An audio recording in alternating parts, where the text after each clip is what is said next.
Baada ya kujua kwamba asidi ni tindikali ambayo inakaa kwenye tumbo, na reflex acid maana yake ni kitendo cha hiyo asidi ambayo iko tumboni kutoka tumboni kurudi juu kwenye koo, hiyo tunasema ni reflex acid. Sasa hiki kitendo cha asidi kuweza kutoka tumboni na kupandisha huku kwenye koo, kama itaendelea itakuwa endelevu na kuwa sugu, yani kwamba mtu amekaa na tatizo kwa muda mrefu sana, huwa inabadilika sasa kutoka kwenye reflex acid inaingia kwenye GERD. Yani GERD maana yake GERD.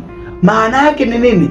Maana yake ni tayari kitendo hiki cha asidi kutoka tumboni kurudi huku kwenye njia ya kupitisha chakula kwa muda mrefu na kuharibu hii njia na kusababisha vidonda na vitu mbalimbali katika hii njia, ndipo hapo mtu tunasema tayari ana tatizo la GERD, kwamba tayari ana tatizo la asidi. Kwa ukimsikia mtu anasema kwamba ameambiwa ana tatizo la asidi au kaenda hospitali kaambiwa wewe una asidi, maana yake sio kwamba eti kwa sababu ana asidi kwenye tumbo lake. Kila mtu kwenye tumbo lake ana asidi na inatakiwa kila mtu awe na asidi, sawa? Lakini changamoto hapo ni nini? Changamoto ni moja tu. Changamoto ni kwamba huyo mtu amekuwa na reflex acid kwa muda mrefu.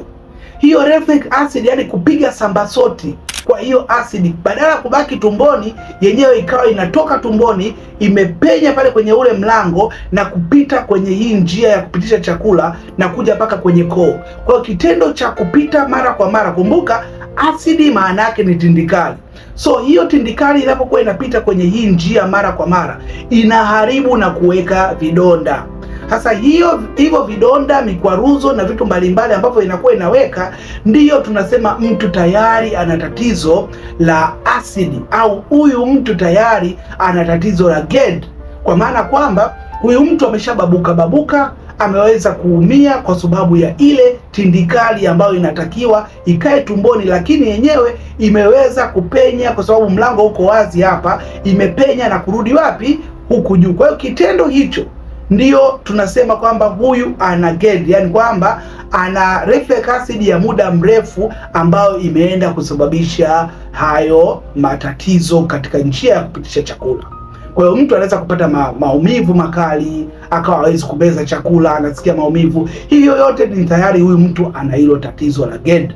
Kama wewe ni mmoja wa watu ambao wanakuwa na tatizo kama hilo, au tayari wamethibitishwa na tatizo la GERD au tatizo la asidi, unaweza ukachukua namba yangu bayo ukanipigia niweze kukusaidia.